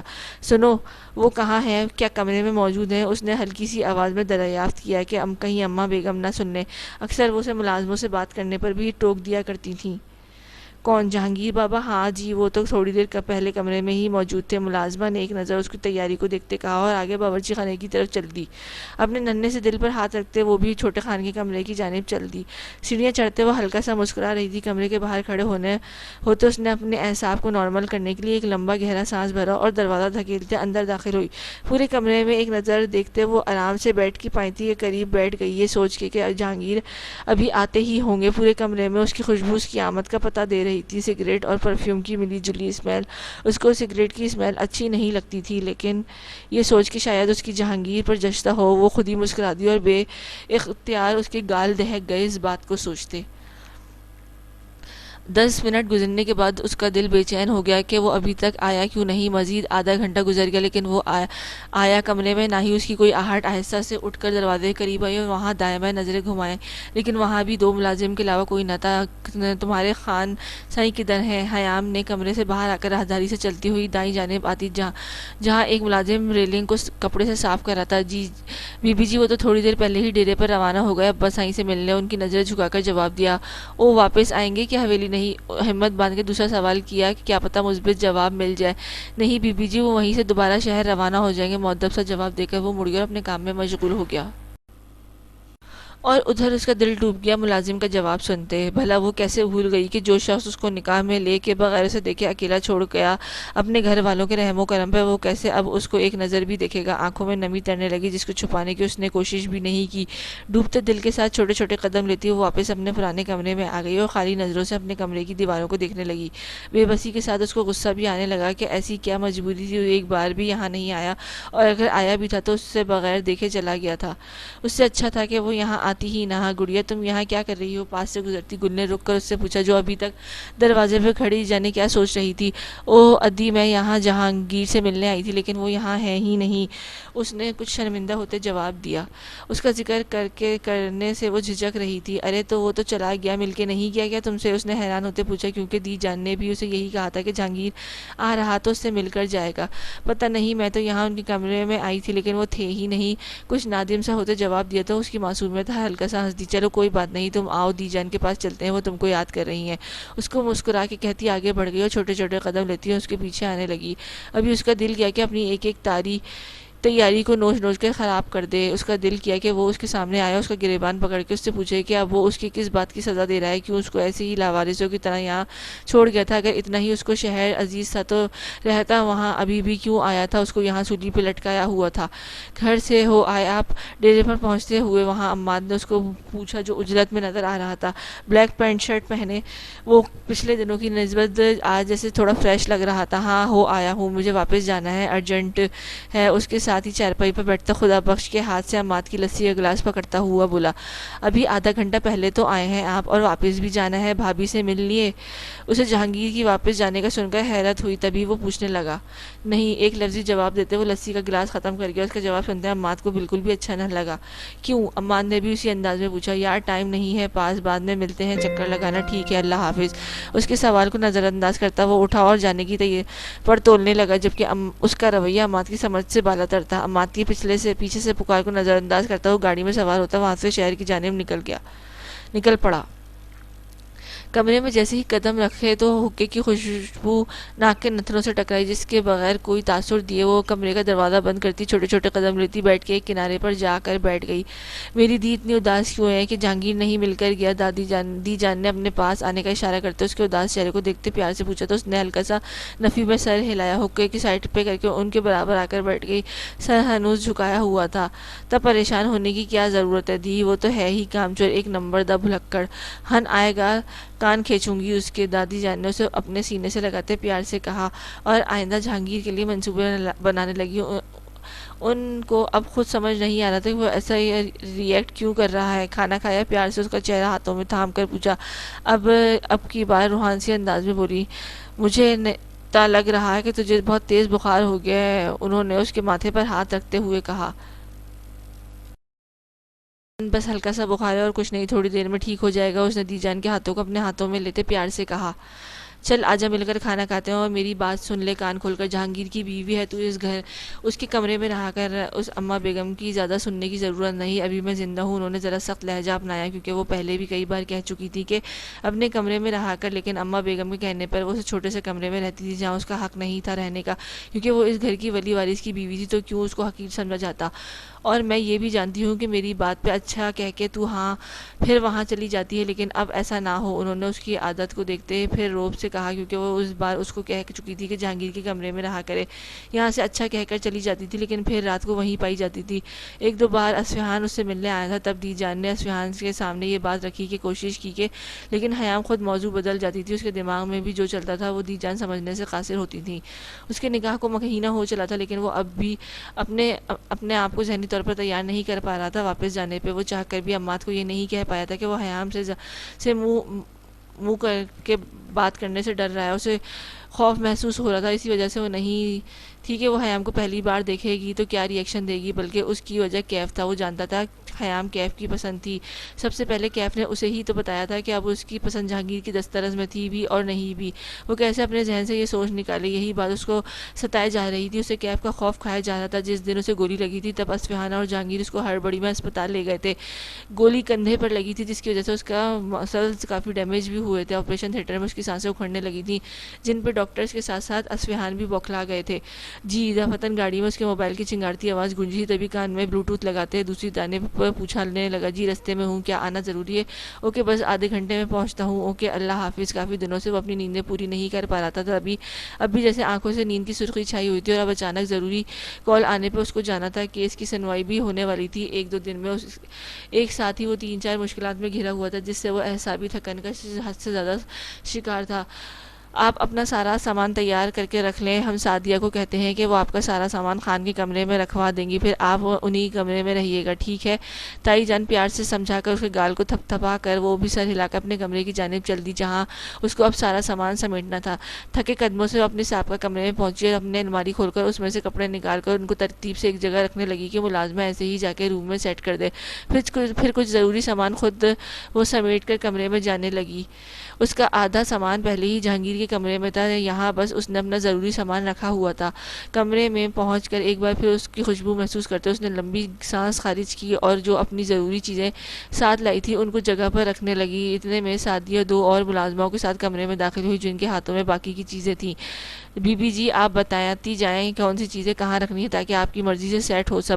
سعدیہ نے دونوں ملازموں کو ایک جگہ رکنے کا اشارہ کرتے اس سے پوچھا، تو اس نے مسکرا کے سر اس بات میں ہلایا، آپ ان کے کپڑے کو ایک سائڈ پر رکھ دیں اور تھوڑی دوسری طرف میرے رکھ دیں۔ اس نے مسکرا کر مگر جھجک کے کہا۔ سعدیہ نے وارڈروب کا ایک پٹوا کیا اور اس میں جہانگیر کے کپڑوں کو ترتیب سے سائڈ پہ رکھنے لگی۔ سنو، ان کی کوئی تصویر نہیں ہے کیا یہاں پہ؟ سعدیہ کا کام کرتے دیکھ کر اس نے کچھ جھجک کے مگر مسترب انداز میں پوچھا۔ بی بی جی خان سائی کی تو جو عادت ہی نہیں ہے ان سب کی، مگر چھوٹی بی بی کی اضطرابی حالت دیکھتے ہوئے مسکرا کر کہتی، اس کو اداس کر گئی، جی بی بی آپ یہ خان سائی کا کچھ سامان ہے، اس کو خود کہیں اچھی جگہ رکھ دیں، ورنہ گم ہونے پر ہم پر غصہ کریں گے۔ الماری کی سلیب پہ کچھ فائلیں پڑی دیکھ کر ان کا پلندہ اس کے ہاتھ تھمایا تو وہ دوپٹہ سیٹ کر کے اس کو وہ پلندہ احتیاط سے پکڑ کے کمرے میں نظر دوڑا کے کہیں رکھا جائے۔ ابھی کچھ پتہ نہیں تھا تو کچھ سوچتی وہ بیڈ کی سائڈ ٹیبل کے نیچے بنے لاکر کو کھولتے ان سب کو وہاں احتیاط سے رکھ دے تاکہ بعد میں یاد بھی رہے۔ بی بی جی آپ کو اماں بیگم بلا رہی ہیں باورچی خانے میں۔ اس کے ہاتھ تھمیتے وہ پیچھے گردن گھما کے دیکھنے لگی جہاں دروازے پہ کھڑا ملازم اسے بلاوا دے رہا تھا۔ آ رہی ہوں۔ دروازہ بند کرتی وہ اٹھی اور سعدیہ کو کام مکمل کرنے کی تلقین کرتی وہ باہر آئی اور نیچے پہنچتے کچن میں گئی۔ جی آپ نے بلایا؟ حیام وہاں کھڑے ہوتے ہوئے وہ ان کے چلتے ہاتھوں کو دیکھنے لگی۔ جہانگیر کیوں چلا گیا پہلے ہی؟ وہ تو آج رکنے آیا تھا نا، تو کوئی بات کوئی تم سے دونوں میں وہ پہلے چلا گیا۔ اس کی طرف متوجہ ہوتی وہ سرد لہجے میں بولی کہ اس کی بات کو سمجھنے لگی، میری تو ان سے کوئی بات کیا ملاقات بھی نہیں ہوئی، تو میں کیا جانتی؟ وہ آہستہ سے بتانے لگی، اماں سائیں باہر کوئی آیا ہے، گیٹ پر کھڑا شور شرابہ کر رہا ہے، ادا سائیں بھی یہاں نہیں تو کیا کریں؟ باہر سے ملازم نے ہانپتے ہوئے آتے ہی اطلاع دی تو اماں بیگم نے ایک اچٹتی نظر اس پہ دیکھا، تم جاؤ، کمرے میں بخار تھا تمہیں، جاؤ جا کے آرام کرو، سپاٹ لہجے میں کہتی اس کو وہاں سے بھیجتی۔ وہ باہر آئی جہاں ہر موجود شخص کو دیکھتے بے ساختہ ان کا دھیان اپنی بیٹی کی طرف گیا کہ یہ شخص اب یہاں کیا لینے آیا تھا۔ خدا بخش خود حویلی کے گیٹ پہ جانے کے بجائے انہوں نے خدا بخش کو آواز دی جو خود اس آدمی کو گھور رہا تھا۔ اماں بیگم نے پکارنے پر وہ ان کی طرف آیا۔ جی اماں بیگم، وہ مؤدب سے ان کے سامنے کھڑا ہوا۔ اس کو کسی بھی طریقے سے یہاں سے بھیجو، ابھی گھر پر کوئی نہیں ہے، خواہ یہاں ہنگامہ ہو جائے گا، پتہ نہیں اتنے سالوں بعد یہ کیا لینے آ گیا ہے۔ اماں بیگم سائڈ پر ہوتی خدا بخش کو حکم دینے لگی، جس پہ وہ جی اچھا کہہ کر اس آدمی کو وہاں سے بھیجنے لگا۔ اماں بیگم مجھ سے تو وہ لڑنے پر آ گیا تھا، بڑی مشکل سے باقی ملازموں کو بھی بلا کے یہاں سے بھیجا ہے، اور یہ آج نہیں پہلے بھی 3 بار آ چکا ہے۔ اس آدمی کو وہاں سے بھیجتے خدا بخش نے آتے کہا اور پچھلی باتیں بھی ہلکی ہلکی بتائیں، جس پر وہ مزید پریشان ہو گئی۔ اچھا ابھی تم جاؤ، اور آئندہ یہ نظر آئے تو یہاں حویلی تک نہ آنے دینا، میں ابا حضور اور دی جان کو بتاتی ہوں۔ وہ پریشانی سے کہتی اندر کی جانب گئی تو کچن سے باہر آتی گل پر نظر پڑی۔ دعا کہاں ہے؟ اس کے پاس سے گزرتے انہوں نے پہلے دعا کا ہی پوچھا۔ وہ حیام کے پاس کمرے میں ہے، حیام کو بخار ہے بس، تو ویسے ہی وہ وہیں میں بھی جا رہی تھی، گل نے آہستہ سے کہا، کیونکہ وہ اماں بیگم سے حیام کے بارے میں بات کرتے ڈرتی تھی، کیونکہ ایک بار وہ اس کو ڈانٹ بھی چکی تھی۔ اچھا ٹھیک ہے جاؤ، آہستہ سے کہتی وہ اپنے کمرے میں چلی گئی۔ ایسا نہیں تھا کہ انہوں نے حیام کو کبھی مارا ہو یا اس پر ظلم ستم ڈھایا ہو، وہ بس اپنے بیٹے کی جدائی میں اس کو دیکھ کر تلخ ہو جاتی تھی، لیکن آج جب جہانگیر ان سے ملا تو انہوں نے محسوس کیا کہ ایک بار بھی اس نے حیام کا نہیں پوچھا تھا، شاید وہ بھی ابھی انہی کی طرح اس سب کے ساتھ یہ سب کر رہا تھا۔ یہ ان کی سوچ تھی جس کو سوچتے وہ خواہ ہی شرمندہ ہوئی۔ حیام سے جب انہوں نے پوچھا کہ جہانگیر کیوں گیا تو اس کا آگے سے کہنا بات تو دور، وہ اس سے مل کر بھی نہیں گیا، تو انہیں چبھا تھا، جیسے حیام کی آنکھوں سے امید کے ٹوٹنے کی کرچیاں بکھرتی محسوس ہوئی تھیں۔ وہ بس اس سے تلخی سے بات کر جایا کرتی تھی، جبکہ باقی سب گھر والے تو اس سے نرمی سے پیش آتے تھے۔ انہوں نے بھی نوٹ کیا تھا کہ ایک بار بھی اس کے آگے سے زبان نہیں چلائی تھی، نہ ہی کوئی احتجاج کیا تھا، بس اس کا حکم پر سر جھکا جاتی تھی۔ حیام کے ساتھ وہ اپنا رویہ ایسا بالکل بھی نہیں رکھنا چاہتی تھی، لیکن بیٹے کی محبت میں وہ فراموش کر جاتی تھی کہ یہ بھی انہی کے بیٹے کی بیوی تھی۔ اب جب اس کی ساری بات پتہ تھی تو وہ اپنا رویہ اس کے ساتھ بہتر کرنا چاہ رہی تھی، جس کو وہ پچھلے 1 مہینے سے خراب کیے بیٹھی تھی۔ صنم ہمیشہ کی طرح گھر میں داخل ہوتے اس نے اپنے سامنے صنم کو دیکھنا چاہا، لیکن وہ آج بھی کاموں میں مصروف تھی۔ صنم اس کے کپڑوں کو ساتھ مغز ماری کرتے دیکھ کر ارتسام کا موڈ سخت خراب ہوا تھا، جس پر وہ مزید کچھ کہے بغیر کمرے میں چلا گیا۔ ارے آپ آ گئے، اس کی آواز سنتے وہ جلدی سے کپڑوں کا ڈھیر کو سائڈ پر رکھتی کمرے میں آئی تو وہ چینج کر چکا تھا۔ کھانا لاؤں؟ اس کو بیڈ کی طرف جاتا دیکھ کر وہ پوچھنے لگی۔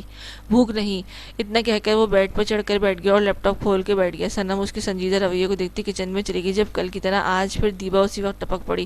ارے صنم، ارتسام آ گئے کیا؟ وہ چہکتی ہوئی آتے پوچھنے لگی۔ نہیں جانے کیوں، لیکن دیبا کا یہاں آنا اس کو ذرا پسند نہیں تھا، تبھی وہ جھوٹ سے کام لے گئی۔ لیکن اس کی گاڑی تو باہر کھڑی ہے، وہ مشکوک نظروں سے دیکھتی ہوئی پوچھنے لگی۔ ہاں وہ ابھی کسی کام سے باہر گئے ہیں، اپنی گاڑی چھوڑ کے، وہ ایک لفظ جتا کے بولی۔ وہ مزید بات کیے بغیر وہاں سے کچن میں چلی گئی۔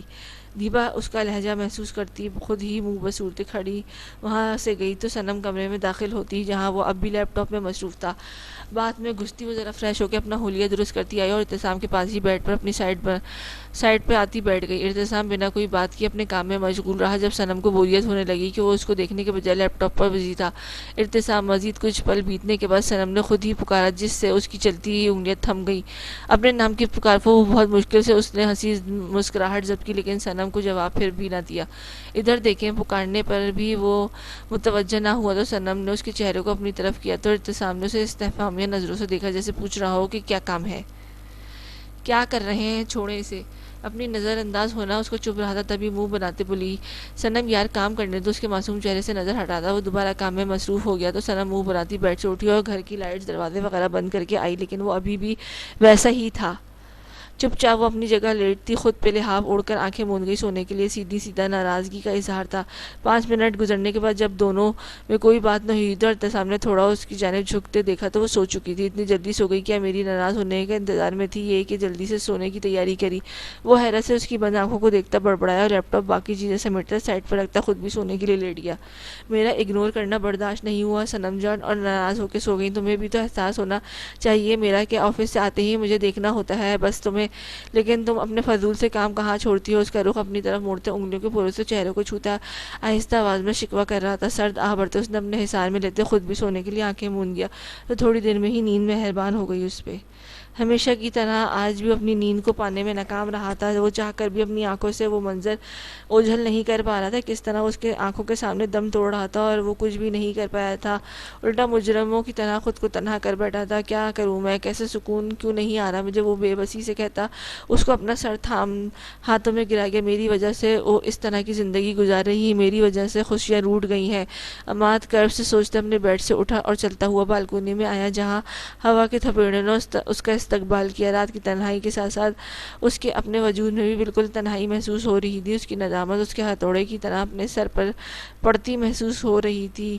مجھے کسی بھی طریقے سے انہیں یہاں واپس لانا چاہیے تاکہ حیام زندگی کی تو ٹھیک سے گزار پائے، ایک بوجھ تو میرے سر سے اترے، ورنہ یہی مجھے کھائے جائے گا۔ آسمان پر نظریں مرکوز کیے اس نے سوچا اور کچھ فیصلے ترتیب دینے لگا۔ لالا کہاں ہے یار آپ؟ جہانگیر ابھی بھی اپنے فلیٹ میں داخل ہوا تھا جب اسے اماتی کال آئی۔ اپنا بیگ صوفے پہ رکھتے پاؤں کی مدد سے وہ اپنے ہی شوز اتارنے لگا، ٹائی کی نوٹ ڈھیلی کرتا صوفے پہ گرنے کے انداز میں بیٹھتا اپنی کنپٹی مسلنے لگا۔ ابھی بھی واپس آیا ہوں کیا ہوں گھر، تھکن زدہ لہجے میں کہتے کچن کی جانب دیکھتے نظر اٹھائی۔ ابھی شدت سے خواہش ہوئی کوئی بن مانگے چائے پانی پلا جائے۔ تم بتاؤ کیسے کال کی اس وقت؟ اپنے خیالات کو جھٹکتے خود ہی اٹھا اور کچن کے ننگے پاؤں آتے گلاس پانی سے بھرنے لگا۔ میری چھوڑیں آپ کو کچھ یاد بھی ہے؟ آپ کے پیچھے یہاں ایک وجود آپ کے نام پہ بیٹھا ہے اور آپ وہاں جا کے بیٹھے ہیں جیسے یہاں کوئی اپنا ہے ہی نہیں۔ عماد نے سنجیدگی سے اپنی ناراضگی کا اظہار کیا، جبکہ وہ نہ چاہتے ہوئے بھی جہانگیر پر غصہ کرنے سے خود کو روک نہیں پایا تھا۔ جانتا ہوں، بس اتنا ہی کہہ پایا۔ کیا مطلب جانتا ہوں؟ کوئی فکر بھی ہے اس کی کہ نہیں؟ عماد نے سنجیدگی سے پوچھا۔ یار بزی تھا میں، وہ جیسے اپنی صفائی پیش کرنے لگا۔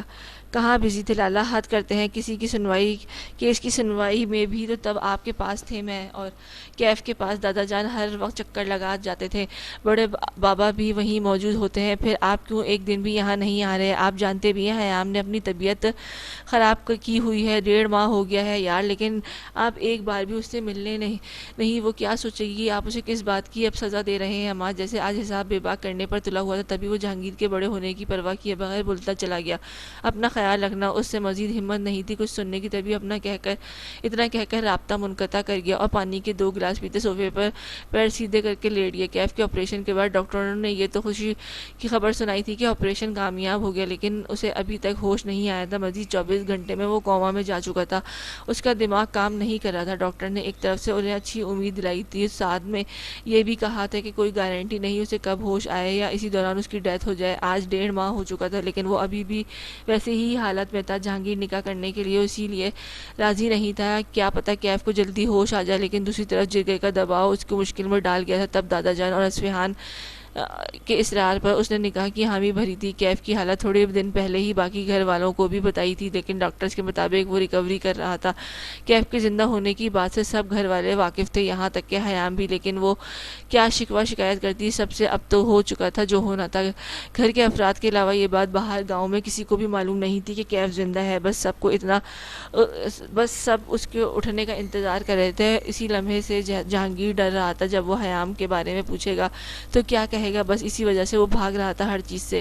کیف کو گولی غلطی سے نہیں بلکہ جان بوجھ کر ماری گئی تھی، کیونکہ جہانگیر نے اس گولی کا خود ٹیسٹ کروایا تھا، جس سے اصفہان اور اسے معلوم ہوا تھا کہ جس رائفل سے گولی چلی تھی وہ ان میں سے کسی کے پاس نہیں تھی اور نہ ہی ملازموں کے پاس ہی، تبھی اس کے زندہ رہنے کی بات کو گھر والوں سے جاننے کے علاوہ پوشیدہ رکھا تھا۔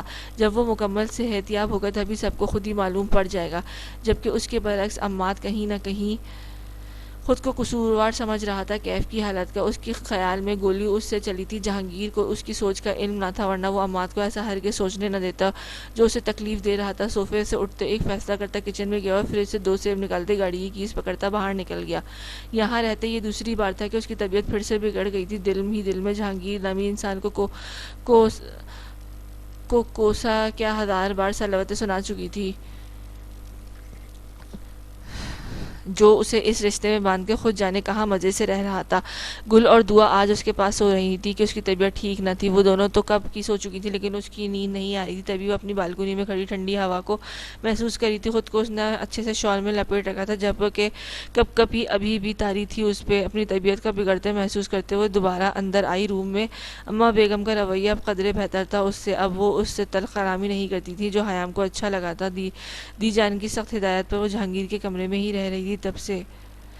اندر آتے اس نے غیر ارادی طور پر الماری کا پٹوا کیا اور وہاں ایسے ہی وہاں دیکھنے لگی جب اس کو وہاں پر ایک فریم نظر آیا۔ آنکھوں میں الجھن لیے اس نے وہ الٹا فریم جو الماری کی پچھلی پاکٹ میں تھا نکالا اور سیدھا کر کے دیکھا۔ فریم دیکھتے وہ حیرانگی سے اسے دیکھنے لگی کیونکہ یہ اس کے بچپن کی تصویر تھی۔ یہ یہاں کیسے؟ فریم کو اٹھائے وہ اپنی جگہ پر آتی بڑبڑاتی دیکھنے لگی۔ یہ بہت پرانی اس کی تصویر تھی۔ وہ اس تصویر میں اصفہان کی گود میں چڑھی بیٹھی کھلکھلا رہی تھی۔ اصفہان کی تصویر دیکھتے وہ بے ساختہ ہی مسکرا دی، جبکہ ذہن میں ابھی بھی سوال تھا کہ یہاں آئی کیسے، وہ بھی جہانگیر کے کمرے میں۔ پتہ نہیں خود کو سمجھتی کیا ہے، جاہل پنڈو گوار۔ گھر میں داخل ہوتے ہی وہ غصے سے اپنا دوپٹہ کھینچتے پھینک گئی۔ کیا ہوا؟ کیوں اتنا غصہ کر رہی ہو رقیہ بیگم رات کے اس پہر اس کو باہر سے آتا دیکھ کر حیرت سے اپنا نائٹ ڈریس میں چلتی اس کے پاس آتی پوچھنے لگی، وہ ارتسام کی بیوی جانے کیا سمجھتی ہے خود کو، جیسے وہ کوئی حور پری ہے کہ اس کے علاوہ ارتسام کسی کو دیکھے گا بھی نہیں۔ گئی تھی میں ادھر تو مجھ سے بکواس کرنے لگی کہ ارتسام گھر نہیں، حالانکہ میں نے خود اس کی گاڑی باہر دیکھی تھی۔ جب سے اپنی آنکھیں میچتے اپنی ماں کو بتانے لگی، جس پر وہ چالاکی سے مسکرائیں۔ تو تمہیں کس نے کہا تھا کہ تم اس سے پوچھتی؟ تم ڈائریکٹ اس کے کمرے میں جاتی۔ اب کیا وہ تم کسی کی حکم کی محتاج ہو؟ انہوں نے اس کے پاس بیٹھتے جیسے اس کی عقل پر ماتم کیا، جس پر وہ ان کو دیکھنے لگی۔ کہا کہہ تو آپ ٹھیک رہی ہیں، بھلا میں کیوں اس کے حکم پر چلوں؟ میری مرضی، جہاں مرضی جاؤں میں۔ وہ گردن اکڑا کر کہنے لگی اور اپنی ماں کو گڈ نائٹ کہتی اپنے کمرے میں چلی گئی۔ آج کل کی لڑکیاں جانے کیا سمجھ بیٹھتی ہیں خود کو، اس میں ایسا ہے کیا جو ارتسام میری بیٹی کو چھوڑ کر اس جاہل کے پیچھے پڑا ہے؟ وہ اپنی کمرے میں جاتی وہ مسلسل بڑبڑا رہی تھی۔ رات کے 11 بجے وہ اس وقت اس فلیٹ میں داخل ہوا جہاں لاؤنج کی لائٹس بند تھیں، لیکن ایک کمرے میں ہلکی سی روشنی جل رہی تھی۔ آہستہ سے قدم لیتا وہ کمرے میں داخل ہوا جہاں اظہر صاحب لیٹے نظر آئے، ساتھ ہی ان کے قریب کیف بے سود لیٹا تھا۔ آہستہ سے اس کے قریب آتے بالوں پر ہاتھ پھیرنے لگا اور سائڈ سے اس کی میڈیکل رپورٹس چیک کرنے لگا۔ فائل کو واپس ٹیبل پر رکھا تو اظہر صاحب کی آنکھ کھل گئی۔ ارے اس وقت آئے عاصم! خیریت؟ گھڑی میں وقت دیکھتے انہوں نے حیرت سے پوچھا۔ جی بابا، بس دیکھنے آیا تھا اس کو۔ کیف کے پاس ہی بیٹھتے وہ اداسی سے بتانے لگا۔ تھکے لگ رہے ہو؟ اس کے چہرے کو جانب دیکھتے انہوں نے مسکرا کے پوچھا، کیونکہ وہ جانتے تھے صبح اپنے کام سے واپس آتے، پھر وہ کیس کو لے کر کچھ تھوڑا کام کرتے، پھر آفس ورک بھی دیکھ لیتا کبھی کبھی، لیکن یہ تھکان جسمانی کے ساتھ ساتھ ذہنی بھی تھی۔ جی بس تھوڑی سی۔ وہ ہلکا سا مسکراتے گویا ہوا اور نظریں پھیر گیا۔ تمہاری دادی تم سے سخت خفا ہے، ان سے بچ کے رہنا، کیونکہ غالباً تم گاؤں سے نکلنے والے ہو، ان کی تیاری دیکھتے انہوں نے کہا تو وہ بے ساختہ ہی ہنس دیا۔ وہاں تقریباً سبھی خفا ہیں مجھ سے، اتنی دیر بعد جو جا رہا ہوں میں۔ اظہر صاحب کو دیکھتے کہا اور ان کا آرام کرنے کا کہتا دوسرے کمرے میں چلا گیا، کیونکہ رات بہت ہو چکی تھی۔ اب اس کا ارادہ صبح جانے کا تھا۔ چل جہانگیر، صبح ایک نئے امتحان کے لیے تیار رہ۔ وہ بیڈ پر لیٹے اس نے بے چارگی سے سوچا، یہ فلیٹ بھی اسی کا تھا لیکن کبھی استعمال نہیں کیا تھا۔ اب کیف کی حالت کی وجہ سے کام آ گیا، اسے زیادہ دن اسپتال میں نہیں رکھ سکتے تھے۔ یہاں اس کے لیے نرس کا بھی ارینج کیا گیا تھا اور اظہر صاحب ایک دن بعد ضرور یہاں چکر لگاتے تھے۔ صبح اس کی آنکھ کھلی تو دعا اور گل کمرے میں موجود نہیں تھی۔ رات کو تصویر دیکھتے دیکھتے جانے کب نیند کی وادیوں میں گھومنے لگی تھی، اس کو کوئی خبر نہیں تھی۔ شاید دوائیوں کا اثر تھا یا لیٹتے ہی نیند نے آ لیا۔ اپنی آنکھیں کھولتے اس نے گھڑی میں ٹائم دیکھنا چاہا تو حیرت زدہ ہو گئی کہ 10 بج گئے تھے اور وہ ابھی تک سو رہی تھی، جبکہ یہاں سب جلدی اٹھ جاتے تھے۔ اٹھنے کی کوشش کرنے لگی تو نہ کہا تو کمزوری سے اٹھا نہ گیا۔ بخار کم ہونے کی بجائے شدت اختیار کر گیا تھا۔ وہ مشکل خود کو سنبھالتی اٹھی اور فریش ہونے چلی گئی۔ جسم ٹوٹ رہا تھا، جیسے آہستہ سے قدم لیتی وہ واش روم سے باہر آئی تو اپنے سائڈ پر فریم رکھا نظر آیا۔ تبھی دماغ میں رات کا منظر لہرایا کہ وہ اس تصویر کو دیکھ رہی تھی جو غالباً اسی کی تھی۔ کچھ سوچتے وہ تھکے قدم اٹھاتی وارڈروب کی جانب پھر سے آئی اور اسے ٹٹولنے لگی۔ جہاں یہ تصویر تھی وہیں اس نے ایک اور فریم ہاتھ لگا۔ پچھلی پاکٹ سے فریم نکالتے اس نے دیکھنا چاہا۔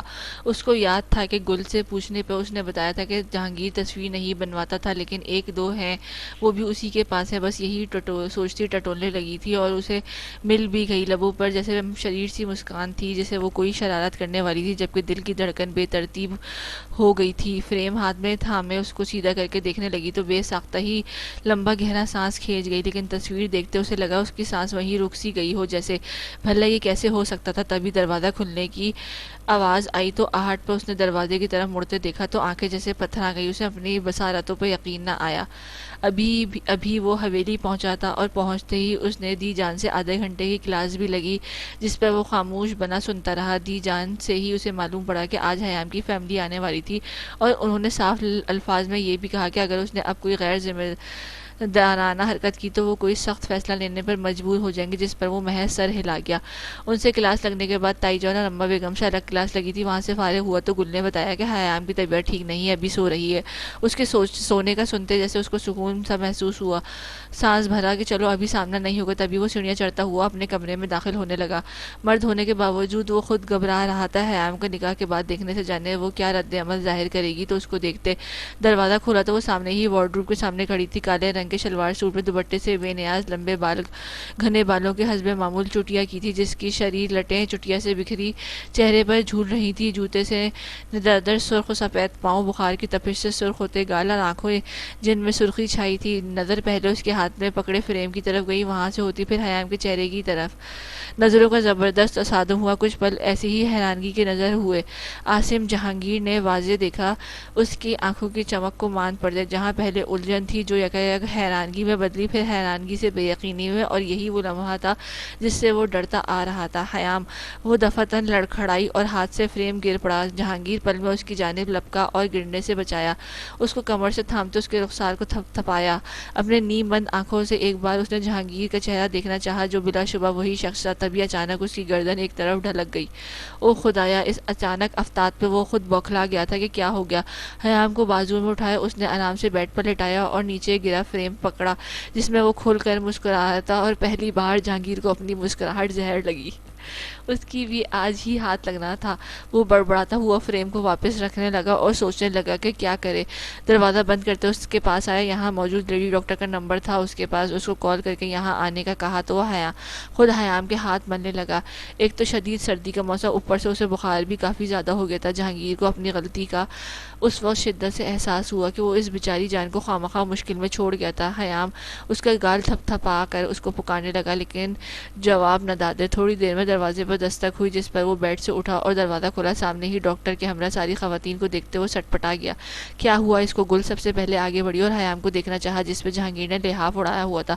اچانک سے بے ہوش ہو گئی، شاید کمزوری کی وجہ سے، جہانگیر نے آہستہ سے کہا، جبکہ دی جان اس کو سخت گھوری سے گھورنے لگی، جس پر وہ اپنی نظریں چرا گیا۔ سٹریس اور کمزوری کی وجہ سے یہ کنڈیشن ہوئی ہے ان کی ڈائٹ اچھی رکھیں، انشاءاللہ جلد ٹھیک ہو جائیں گی۔ ڈاکٹر نے چیک اپ کرتے اپنا اسٹیتھوسکوپ اتارتے بتایا، مجھے کیا ایسے دیکھ رہی ہیں دی جان؟ جہانگیر مسلسل دی جان کے خود کو گھورتا پا کر جھنجھلا کر بولا، میرا دل کرتا ہے تینوں کو گھر میں نکال دوں، میرا دل کر رہا ہے کہ تمہیں گھر سے نکال دوں۔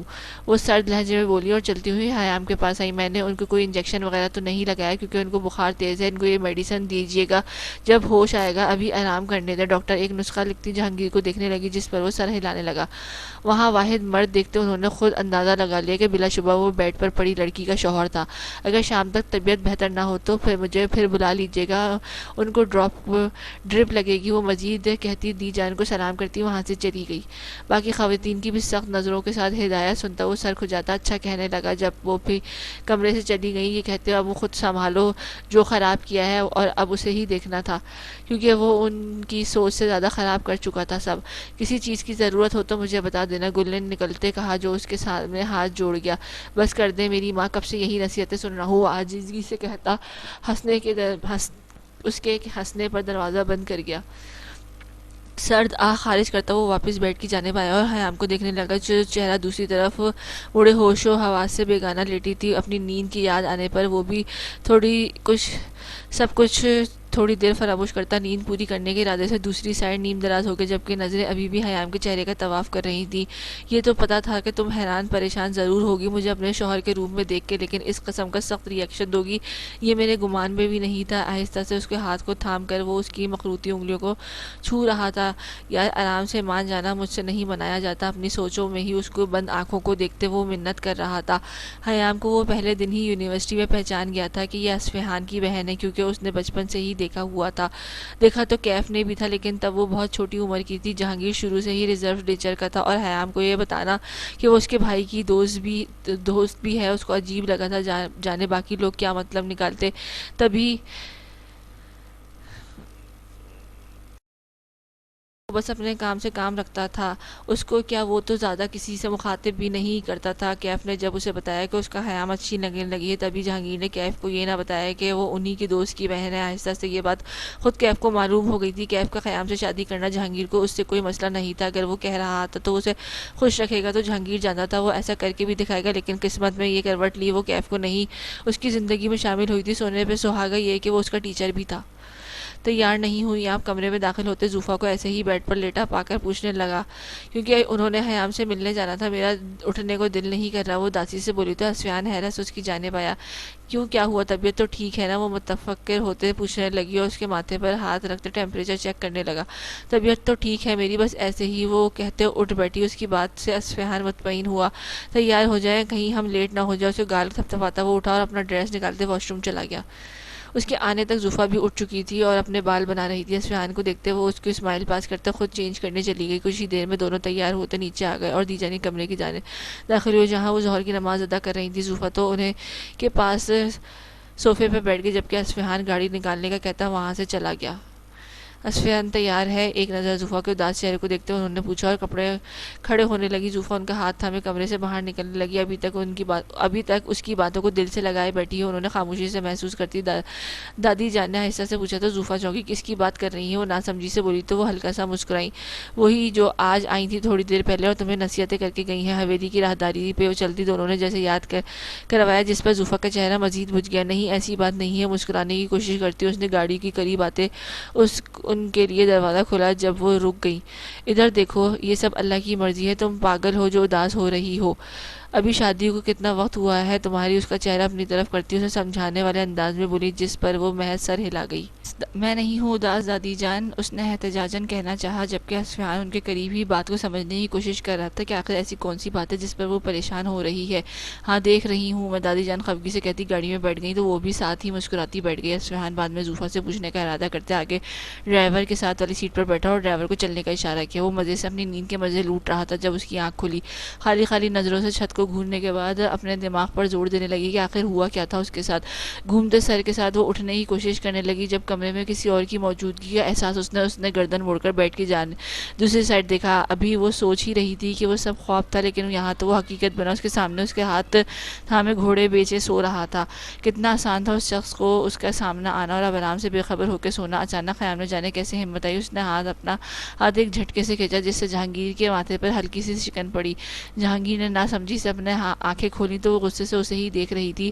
اب اس کا چہرہ غصے سے سرخ تھا یا بخار کی وجہ سے وہ سمجھ نہیں پایا لیکن آنکھیں مسلتا وہ اٹھ بیٹھا اور گھڑی میں ٹائم دیکھنا چاہا. طبیعت کیسی ہے؟ وہ اس کی بات کر رہا تھا, ایسے بات کر رہا تھا جیسے وہ سالوں سے ساتھ رہ رہے ہو. اس کا ٹیمپریچر چیک کرنے کے لیے جہانگیر نے ہاتھ بڑھانا چاہا جب وہ بدک کر پیچھے ہٹی اور بیڈ سے ہی اٹھ گئی. اچانک اٹھنے سے چکر آیا تو وہ لڑکھڑا پڑی.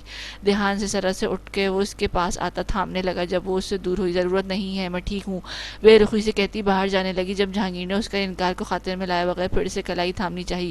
سر پلیز, اس کی طرف دیکھے بغیر وہ اپنا ہاتھ چھڑانے لگی جبکہ ہاتھ پکڑنے سے گھبراہٹ سی ہونے لگی. فار گاڈ سیک خیام, طبیعت ٹھیک نہیں تمہاری, سختی سے کہتا اس کو بیڈ پر بٹھایا اور ڈراور سے میڈیکل باکس نکالتا تھرمامیٹر نکالنے لگا. ساتھ ہی ڈاکٹر کو بتائی ہوئی دوائی اس کو دی جس سے وہ خاموشی سے کھا گئی. میں ٹھیک ہوں, چھوڑے میرا ہاتھ. اس کی کلائی چھوڑے بغیر وہ اندر سے کچھ اور چیزیں نکالا تھا جب خیام نے ہاتھ چھوڑاتے پتھریلے لہجے میں کہا سر میں کہہ رہی ہوں میرا ہاتھ چھوڑ دیں. سمجھ نہیں آ رہا آپ کو؟ اب کی بار سخت مزاحمت کرتے غصے سے چلانے والے انداز میں بولی لیکن نقاہت کی وجہ سے آواز نہ زیادہ نکل پائی. پہلے تو تم مجھے سر کہنا بند کرو, شوہر ہوں تمہارا, ایسا لگ رہا ہے جیسے بچی کو ٹریٹ کر رہا ہوں میں. وہ جھلجھلا کر کہتا اس کی کلائی کو تھامے اس کی پشت کو سہلانے لگا جبکہ خیام کو اب رونا آنے لگا. اس کے ہاتھ کی پشت کو سہلاتے اب باریک اسٹرپ اس کی کلائی پر اوپر باندھنے لگا. خیام اس کے عمل کو گھبرا کر دیکھا کہ یہ کیا کرنے والا ہے. 2 منٹ آرام سے بیٹھو.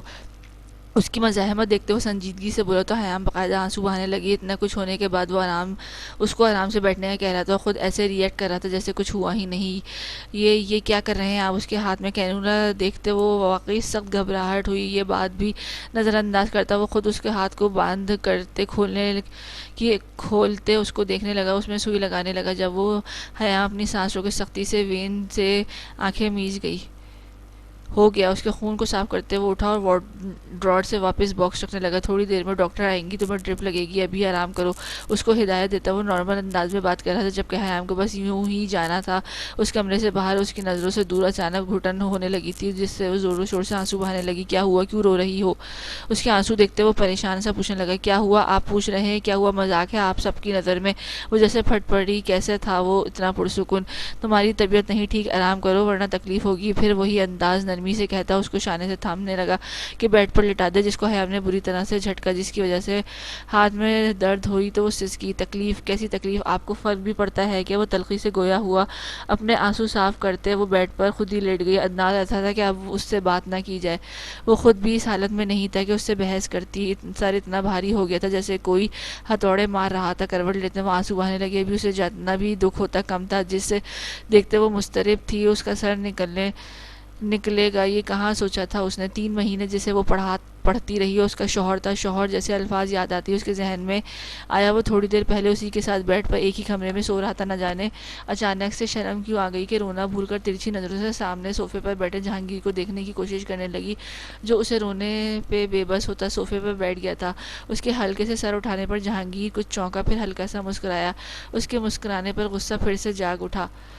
اسے کچھ سمجھ نہیں آ رہا تھا وہ کیا کرے۔ اگر وہ جانتا تھا کہ وہ اصفہان کی بہنیں تھے، کیوں کبھی ذکر نہ کیا، اور نکاح کے بعد وہ کیوں چلا گیا بغیر ملے؟ کیا وہ اسے ناپسند تھی جیسے ایک ٹیچر کو بدتمیز اسٹوڈنٹ؟ اگر وہ نکاح پر بھی اس سے مل لیتا تو شاید اسے اتنا دکھ نہ ہوتا جتنا ابھی ہو رہا تھا جان کے۔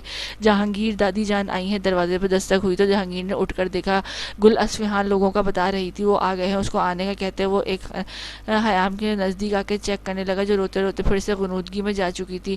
سکون بھری نظر ڈالتے اس کا لحاف ٹھیک کیا اور فریش ہونے چلا گیا۔ جہاں مہمان خانے میں اصفہان، زوفا اور دادی جان آئے تھے، ان کو سلام کرتا وہ پاس ہی بیٹھ کر حال احوال دریافت کرنے لگا۔ حیام کی طبیعت کیسی ہے؟ تائی جان نے جہانگیر کو دیکھتے پوچھا۔ اٹھی تھی تو دوائی کھلا دی، اب آرام کر رہی، تھوڑی دیر میں ڈاکٹر کو بلاتا ہوں، اس نے سنجیدگی سے کہا۔ جب اصفہان بے چین ہوا، کیا ہوا ہے؟ کل بات ہوئی تھی میری، لیکن کل تو ٹھیک تھی، کیا ہوا؟ اسے اس طرح بھی کیفیت میں بولا کہ جہانگیر کے ساتھ ساتھ باقی بھی مسکرا دیے۔